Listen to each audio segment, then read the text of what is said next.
यथाशीघ्र माइक पहुंचाए। मेरे गुरुदेव को मेरी और मेरे परिवार की ओर से नमोस्तु नमोस्तु नमोस्तु। सभी सुल्लक श्री को इच्छामी, सभी ब्रह्मचारी दीदी एवं भैया जी को वंदना। गुरुदेव, मेरा एक छोटा सा जुड़ा हुआ सवाल है कि 24 तीर्थंकर भगवान में पार्श्वनाथ भगवान का जो चिन्ह होता है, सर्प का चिन्ह, वो सर के ऊपर होता है, लेकिन बाकी 23 तीर्थंकरों में किसी का भी चिन्ह सर के ऊपर नहीं होता, ऐसा क्यों?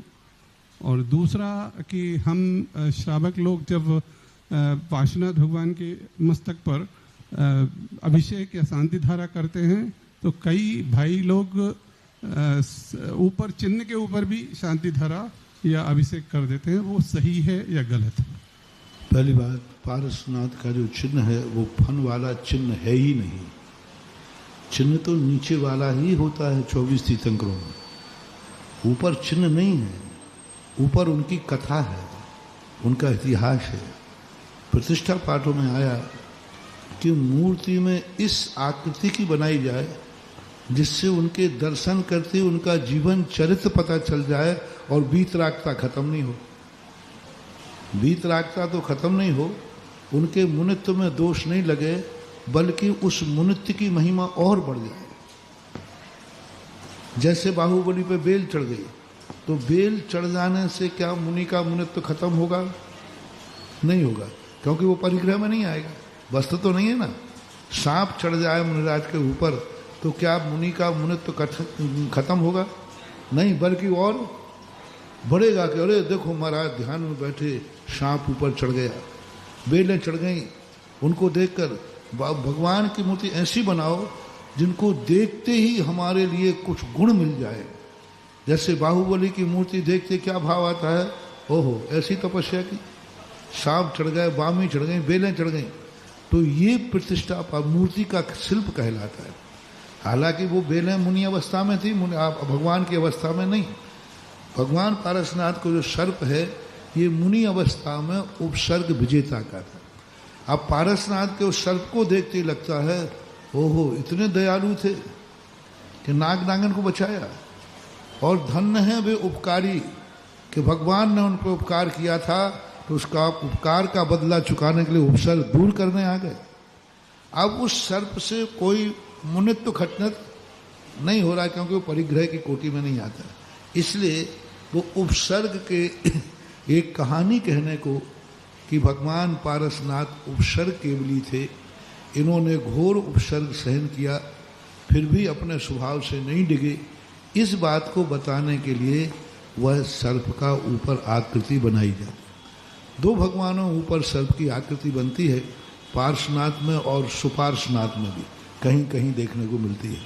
तो वो चिन्ह नहीं है, वो उनके उपसर्ग का एक प्रतीक है, संकेत है, जिससे अपन लोग दर्शन करते ही करें। और बहुत प्राचीन काल से फन वाली मूर्तियों का उल्लेख अपन देखने में आता है। 2000 वर्ष पहले पूज्यवर समंत भट्ट महाराज ने जब पारसनाथ भगवान की स्तुति की तब उन्होंने अपनी स्तुति में भी इस बात का उल्लेख किया।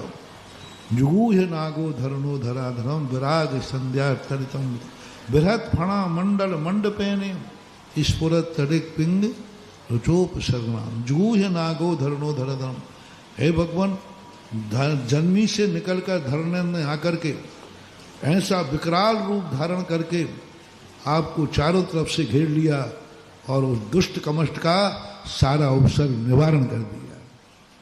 तो एक अपने आप में भक्ति का प्रदर्शन होता है कि उस कमष्ट से बचाने के लिए, और धर्मेंद्र ने आकर के जमीन, क्योंकि धर्मेंद्र भवनवासी देव था, उसका निवास जीने था, जमीन के अंदर था, तो वहाँ से निकल करके भगवान को दिया। इसलिए फन वाली मूर्ति में कोई दोष नहीं है, बिना फन की भी बनती है तो भी कोई दोष।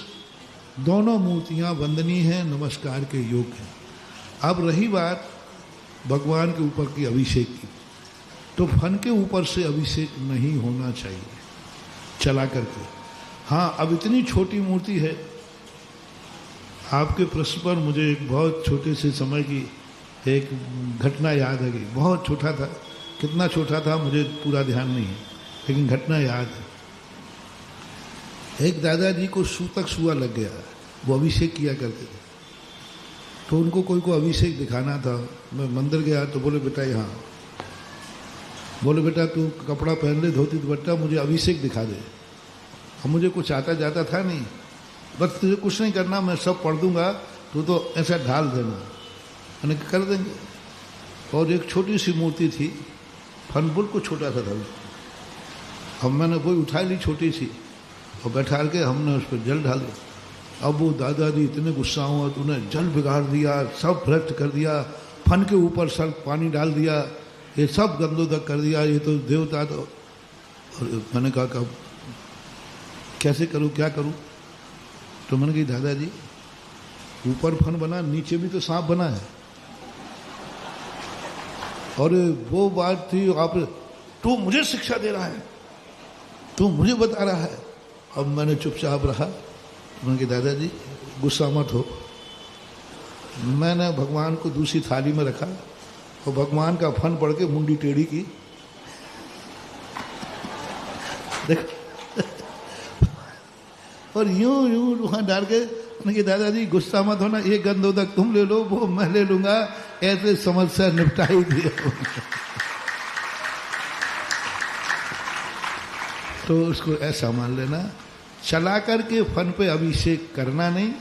यदि जल गिर गया है तो उसमें कोई दोष नहीं, क्योंकि अब देखो सब चिन्ह तो नीचे आएंगे। विमलनाथ भगवान का शुकर चिन्ह है कि नहीं, अपन अभिषेक करेंगे तो उसको स्पर्श होगा कि नहीं, लेकिन अपन ने शुकर पे किया ही नहीं। तो ऐसा मानना, चलाकर करना नहीं, और यदि हो जाता है तो गुस्सा होना नहीं।